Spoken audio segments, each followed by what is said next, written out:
주신 말씀은 신명기서 24장 1절에서 22절 말씀입니다.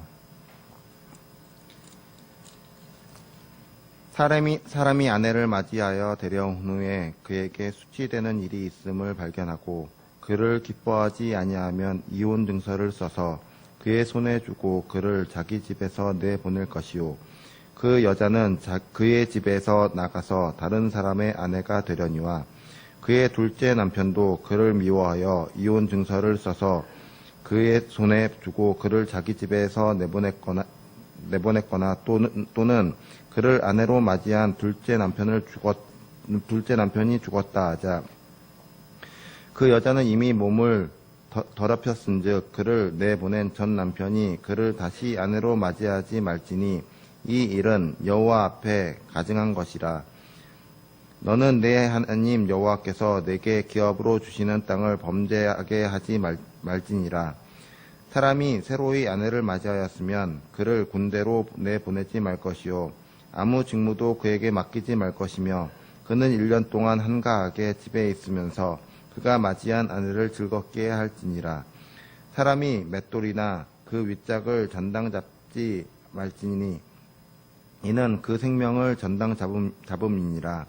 사람이 자기 형제 곧 이스라엘 자손 중 한 사람을 유인하여 종으로 삼거나 판 것이 발견되면 그 유인한 자를 죽일지니 이같이 하여 너희 중에서 악을 제할지니라. 너는 나병에 대하여 삼가서 레위 사람 제사장들이 너희에게 가르치는 대로 내가 힘썼다 지켜 행하되 너희는 내가 그들에게 명한 대로 지켜 행하라. 너희는 애굽에서 나오는 길에서 내 하나님 여호와께서 미리암에게 행하신 일을 기억할지니라. 내 이웃에게 무엇을 구워줄 때에 너는 그의 집에 들어가서 전당물을 취하지 말고 너는 밖에 서 있고 내게 꾸는 자가 전당물을 밖으로 가지고 나와서 내게 줄 것이며, 그는 가난한 자이면 너는 그의 전당물을 가지고 자지 말고 해 질 때에 그 전당물을 반드시 그에게 돌려줄 것이라.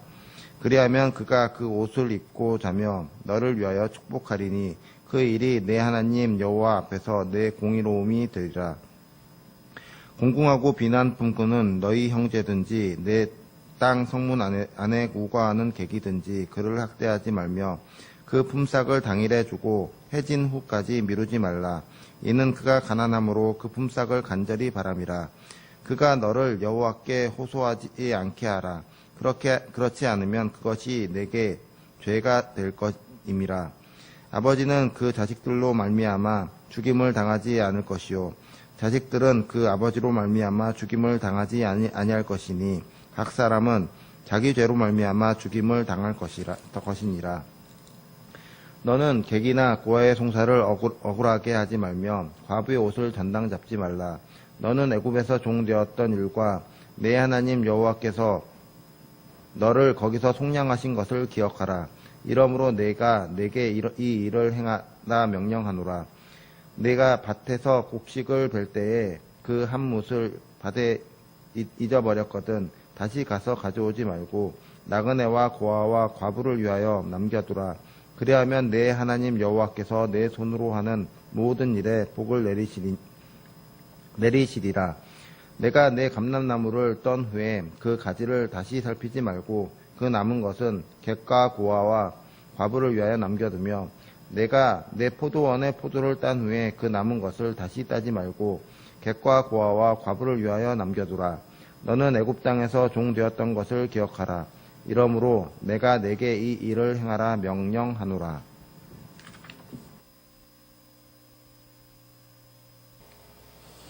성도 여러분들을 너무도 사랑하신 우리 아버지 하나님께서 이 모든 1년 동안의 기도 제목을 기뻐 받으셔서 이루시며 삶의 자리에 기도 응답의 열매로 풍성하게 채워주시기를 간절히 축복합니다. 아멘. 성도 여러분, 1월 네 번째 주일인데 이번 주간이 지나면 1월 끝날이 되고 그 다음은 2월입니다. 이제는 봄이 그리 낯설지 않은 그런 기다림의 단어가 됐다 생각합니다. 아무리 강한 추위가 온다고 해도 봄이 오는 것을 막지는 못할 것입니다. 믿음에는 그러면 봄이 찾아오지 않느냐. 역시 믿음에도 봄이 찾아오고 또 이제 싹이 나고 잎이 나고 꽃이 피게 될 것입니다. 하나님 아버지께서 새 은총을 우리 모두에게 우리 삶 속에 풍성하게 내려주시기를 간절히 축복합니다. 성도 여러분, 한 달이 지나가죠. 세월이 빠르게 지나가고 있습니다. 그러나 우리가 아무리 세월이 빠르게 지나가고 하더라도 우리가 잊지 말아야 할 것들이 있습니다. 그 중에 한 가지는 과거에 내가 어떤 사람이었는지 지금의 나만을 보지 말고 과거에 나는 어떤 사람이었는데 오늘날 내가 어떻게 해서 이렇게 됐는지 어떻게 지금 여기에 내가 선주에 관한 이런 생각들을 해봐야 되고 그러한 나를 잊어서는 안 된다는 것이죠. 그러므로 하나님께서는 이스라엘 백성들에게 말씀하십니다. 신명기서 24장 18절을 다 같이 읽습니다. 너는 애굽에서 종되었던 일과 네 하나님 여호와께서 너를 거기서 속량하신 것을 기억하라. 그러므로 내가 네게 이 일을 행하라 명령하노라. 아멘. 과거에 너희들은 애굽에서 종살이 노예 생활을 하던 너희들이다. 그러나 하나님께서 그들을 그렇게 천한 생활을 하던 그들을 속량하셔서 이제 젖과 꿀이 흐르는 하나님의 약속의 땅으로 들어오게 하셨다는 것. 그러면 오늘날 너희들이 이 자리에 서게 된 것은 과거에 너희들이 종이었다는 사실, 그리고 하나님의 은혜로 속량을 받는 사실을 잊어서는 안 되고 기억을 해야 된다. 또 22절 말씀에서도 같이 읽으시죠. 너는 애굽 땅에서 종되었던 것을 기억하라. 어떻게 뜨지라 어디로 달아났네요. 제가 읽습니다. 너는 애굽 땅에서 종되었던 것을 이러므로 내가 네게 이 일을 행하라. 따라서 하실까요? 명령하노라. 오늘 본문의 말씀은 하나님께서 명령하신 말씀의 내용입니다. 명령은 그대로 복종하고 순종하라는 말씀이죠. 하나님께서 이스라엘 백성들이 오늘날 자신들이 과거에 애굽의 종으로 살았던 때가 있었다라고 하는 사실을 잊지 말라는 거죠. 기억하라는 말씀. 그래서 하나님의 은혜를 깨닫고 하나님께 늘 감사하고 과거에 내가 이러이러한 사람이었다라고 하는 사실을 꼭 기억하면서 겸손하라는 말씀의 의미도 됩니다. 그러므로 내가 네게 이 일을 행하라고 명령한다. 성도 여러분, 본문의 말씀을 따라 행할 때에 그 땅과 공동체를 계속 거룩한 땅으로 하나님은 계속 이루어가고 계속 거룩한 땅으로 유지되기를 원하고 계십니다. 그러면 하나님의 말씀 속에서 그러한 삶은 어떤 삶일까라고 하는 것이죠. 사실 오늘 말씀은 언약의 땅으로 들어갈 당시에 성대로 이 공동체가 거룩해지고 그 땅이 계속 거룩해지기 위해서는 그 땅에 들어가서 복된 삶을 살게 될 때에 약자들이, 연약한 사람들이 보호를 받아야 그 공동체가 강해요. 그러니까 사회적으로 약한 사람들을 보호할 책임이 그 공동체에 있다. 그렇게 되므로 이 공동체가 더 거룩함을 유지하게 되고 그로 인해서 하나님께서 원하시는 그 거룩함을 유지해 나갈 수 있다라고 하는 것이죠. 제일 먼저 이 사회의 연약한 자들이 거론되어지는 대상이 누구냐면 여자들로 되죠. 여성들을 보호하는 데 초점이 맞춰져 있습니다. 1절에서 4절 말씀을 다 같이 함께 읽겠습니다.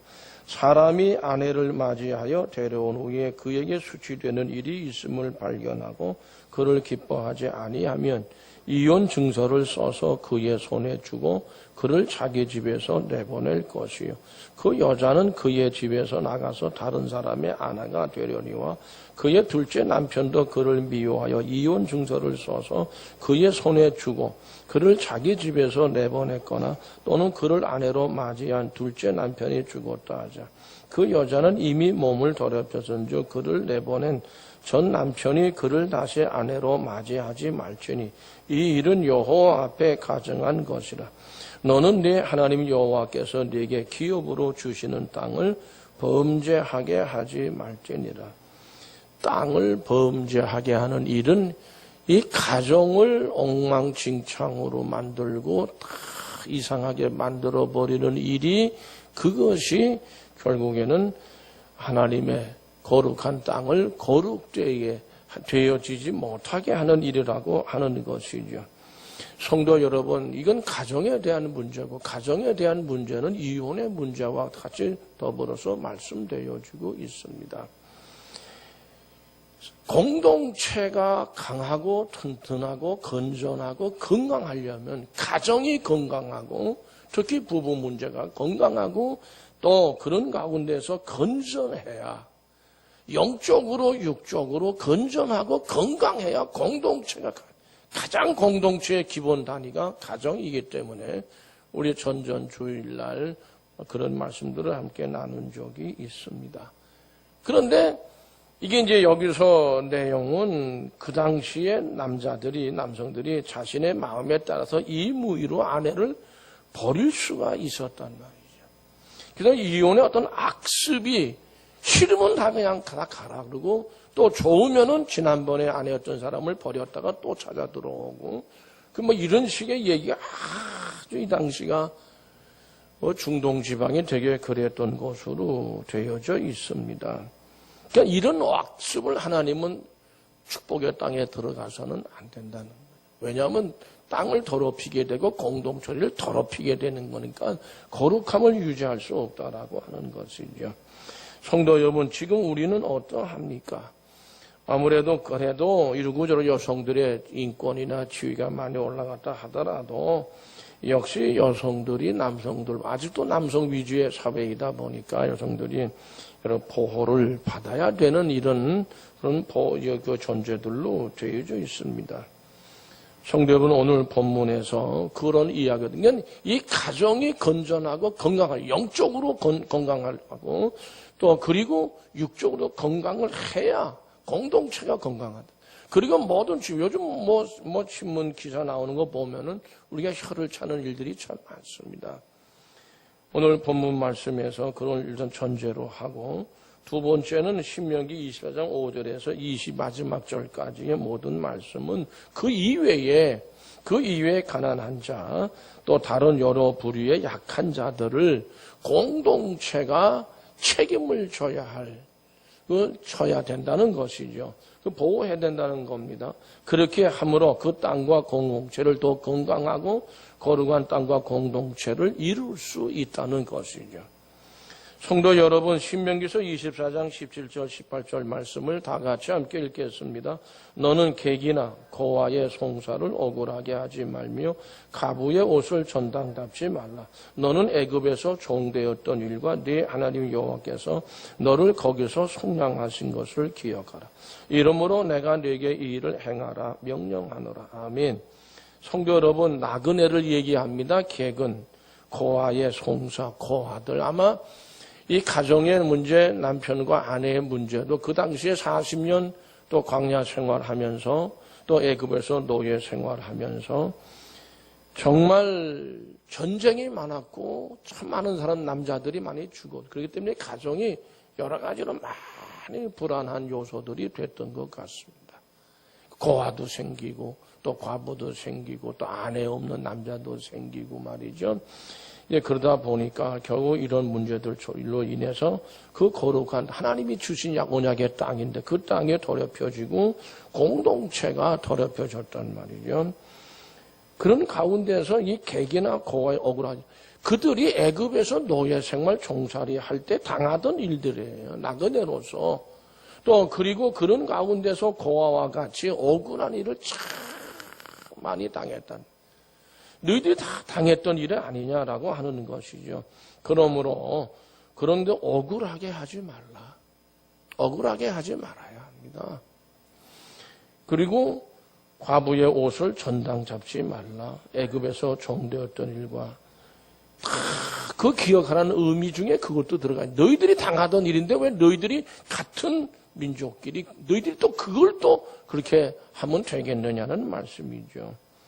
성도 여러분, 사회적 약자 중에 또 한 가지는 뭐냐면 군인인데 이제 나가야 돼요. 전쟁하러 나가야 되는데 금방 결혼한 신혼의 가정은 결국 병력을 어느 한동안은 1년 동안은 면제해주는 그런 말씀을 말씀하고 있는 것이죠.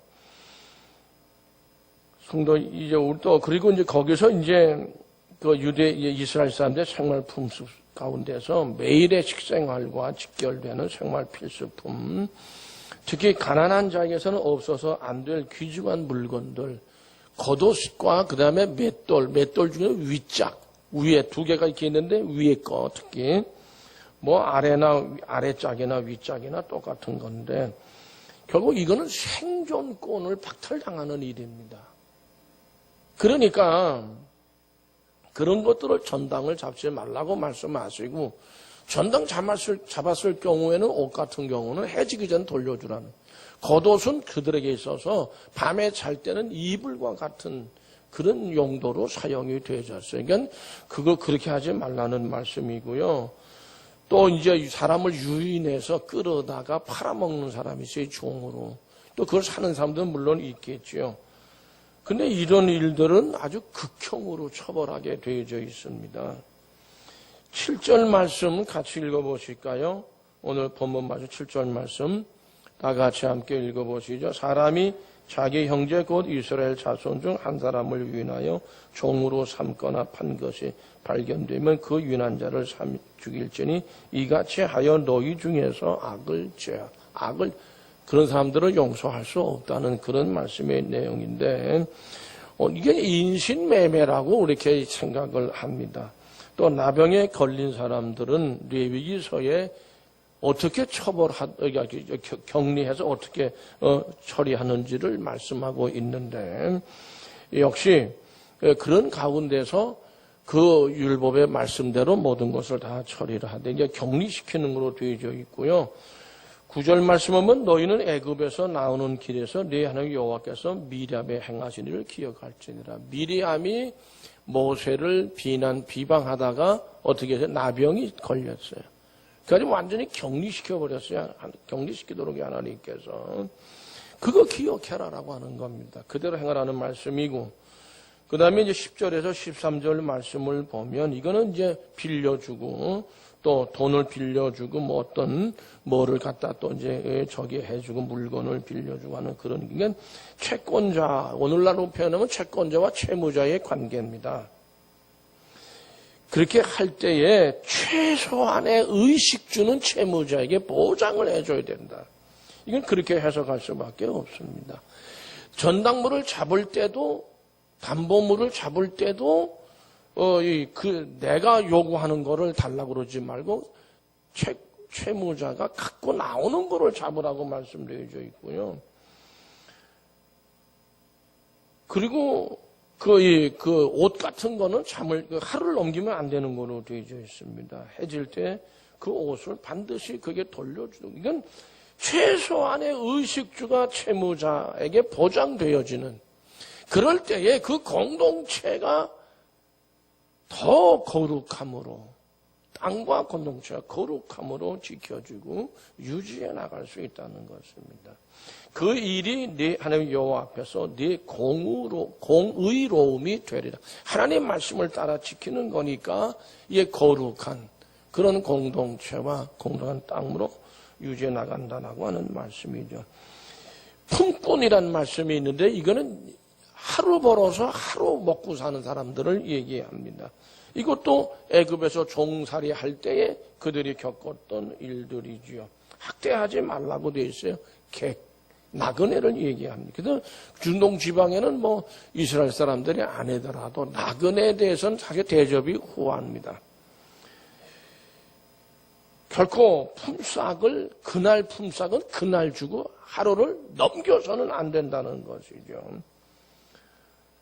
또 이런 게 있습니다. 우리나라도 뭐 연좌제라는 게 있어요. 빨갱이 짓하다가 아버지가 빨갱이면 아들, 자녀들은 빨갱이 아닌데도 불구하고 같이 엮어서 이렇게 사회적인 또 어떤 공직에 나갈 때 불이익을 주는 일들, 지금은 다 없어졌지만은 그런 일이 있었던 것처럼 아버지가 지은 죄 아들에게 묻고, 또 그 다음에 또 손주가 있어서 손주에게 묻는 이런 게 있었어요.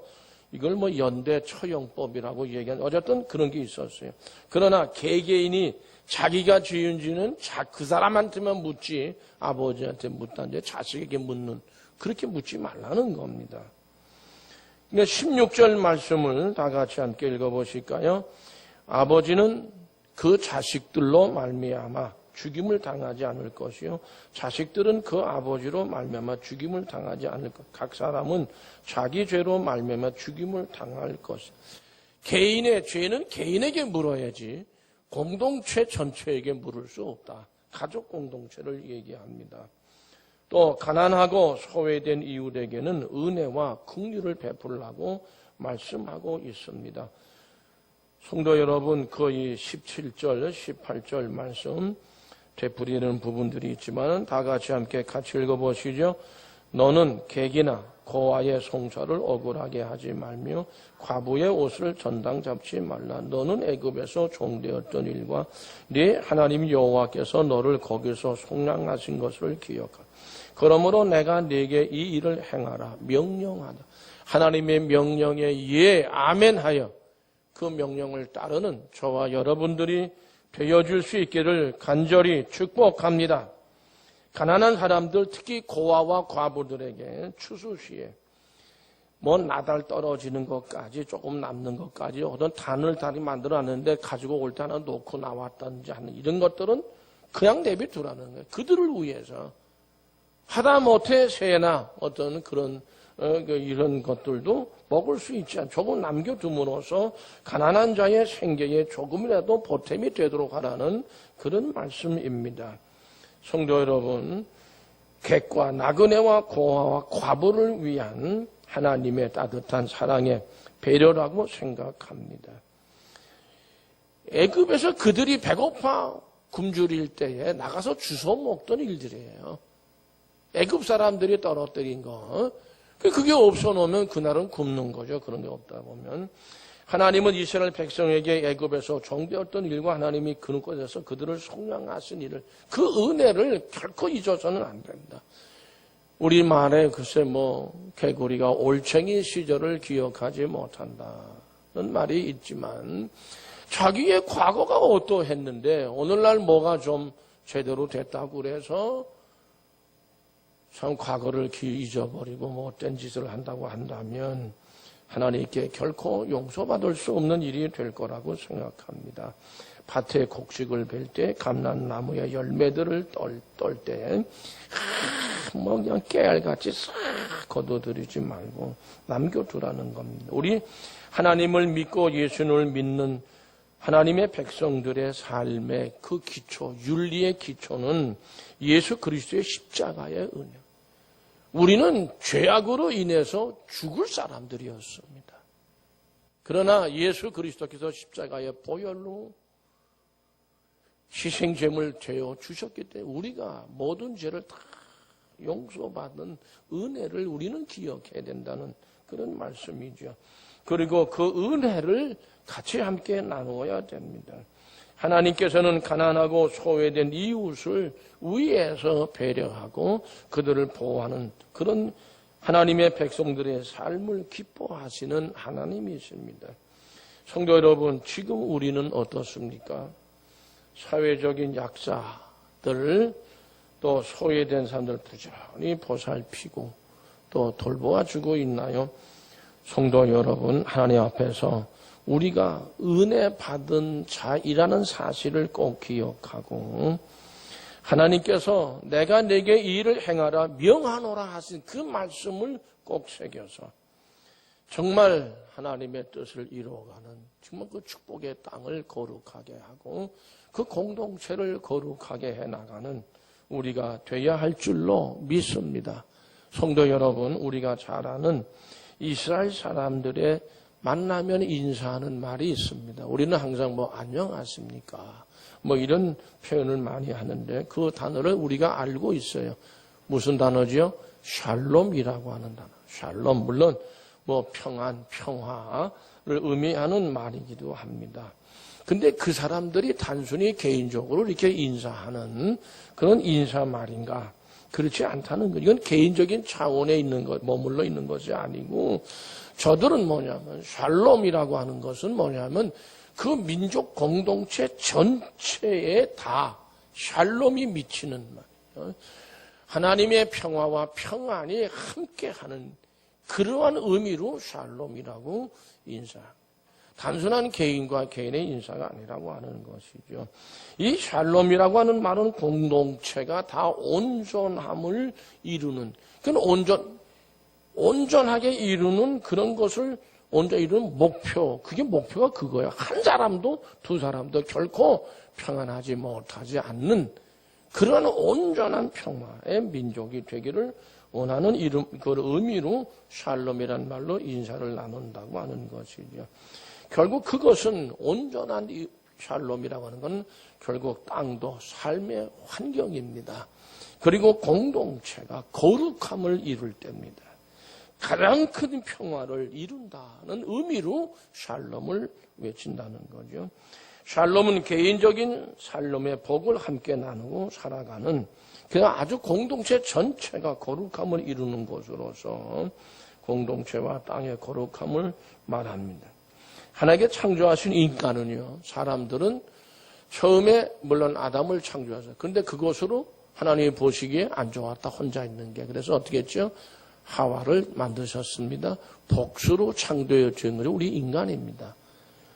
두 사람 가정 공동체의 핵심입니다. 단수가 아니라고 하는 말을 드리고 싶은 거죠. 아담과 그의 아내가 서로 같이 함께 돕는 배필로서 존재하는 것, 그 공동체적인 존재로서의 인간의 삶을 말씀하는 겁니다. 오늘날은 사회적인 동물이다 이렇게 표현하지만은 우리가 성경적으로 보면 하나님은 결코 단독이 아닌 공동체적인 그 가정, 그 공동체, 민족 공동체 가장 기초다는 그렇기 때문에 가정 공동체라고 하는 것이죠. 누가복음 15장에 보면 세 가지 비유의 말씀이 있습니다. 먼저는 양 100마리 중에 한 마리를 잃어버렸습니다. 그 잃어버린 양을 찾아 나갑니다. 왜냐하면 그 잃어버린 한 마리 양, 아이까지 거 우리 인간적인 계산으로는 한 마리 없어도 된다고. 99마리. 이거는 100마리의 물론 목자도 있고 포함해서 100마리 양들이 어떻게 돼요? 샬롬이 깨진 상황입니다. 온전한 샬롬을 위해서, 거룩함을 위해서 찾아 나가는 겁니다. 두 번째는 10개 드라크마를 어떤 여인이 갖고 있어요. 하나를 잃어버렸어요. 까짓거 하나. 그럴 수 있는 것이 현대인들인지는 몰라도 이스라엘 성경에서 말씀하는 거는 하나를 잃어버림으로 전체가 10개 드라크마 전체가 다 그 샬롬이 깨지는 겁니다. 하나님의 거룩함이 깨지는 겁니다. 또 한 가지 비유는 뭐죠? 아들이 둘이 있었어요. 둘째 아들이 이게 엉망진창이에요. 재산을 가지고 나가서 다 탕진해버렸어요. 나갈 때 이미 그런 아들이 생겨날 때 이미 그 가정은 샬롬이 깨진 가정입니다. 속이 상하겠지요. 그런데 결국에는 양 한 마리를 찾아가지고 목자가 돌아옵니다. 드라크마 10개의 주인이 그 드라크 하나를 찾습니다. 그 아버지가 막대 먹은 아들이 나중에 회개하고 돌아옵니다. 너무 기쁜 겁니다. 자기의 신앙을 고백, 하나님과 아버지 앞에 내가 죄를 지었습니다. 이러고 돌아옵니다. 그럴 때 그 가정의 땅이 또 이거 양의 우리의 그 땅이 들어감을 갖고 있던 그 집이 뭐 어떻게 돼요? 정말 샬롬을 이루고 그게 거룩해지는 겁니다. 그 가정 공동체가 거룩해지는, 그 목장이 거룩해지는 거죠. 탕자의 비유에서 돌아온 동생을 영접하지 않고 불평을 털어놓는 큰아들의 모습은 참된 공동체, 거룩함을 계속해서 유지나가는 그 공동체, 그 샬롬이 무엇인가를 우리에게 가르쳐주고 있는 거예요. 결국 그게 깨져나가는 거예요. 샬롬과 그 거룩함이 깨져나가는 거거든요. 그러므로 공동체에 속한 어느 한 지체라고 하더라도 어느 하나도 결코 그거 하나 잃어버리게 되면 따로 많이 있다 하더라도 그 샬롬과 공동체의 거룩함이 깨지는 겁니다. 신앙 공동 더 말할 것도 없습니다.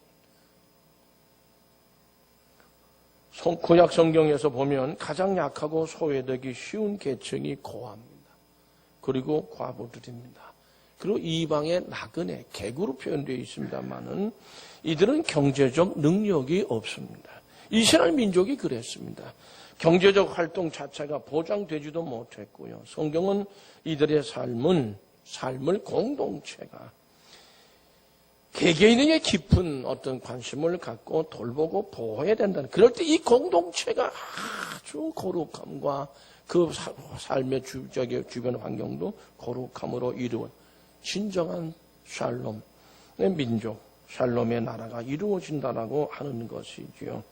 성도 여러분, 결국 성경 말씀이 말씀하고 있는 것은 이스라엘의 공동체의 어떤 건정성이나 건강성, 이런 것들은 결국에는 뭐냐면 샬롬을 보면 안다. 그리고 그런 가운데에서의 그 거룩함에 어디라도 하나도 흠이 있어놓으면요, 여러분 하나님께 드리는 제물 중에서도요, 어느 하나가 흠이 있으면요, 그 제물로 못 드리겠어요. 그게 전부 오늘 말씀과 같이 함께 연결되어지는 말씀이지요. 그 땅과 공동체를 거룩하게 하라. 하나님의 명령입니다. 명령에 따라 순종하고 복종함으로 정말 가정 공동체, 사업 공동체, 직장 공동체, 우리 신앙 공동체를 거룩하게 계속 이어나가는 복된 성도 여러분들이 되시기를 축복합니다. 기도하시겠습니다. 은혜 많으신 아버지 역사하소서, 힘주소서. 그 땅과 공동체를 거룩하게 하라 하시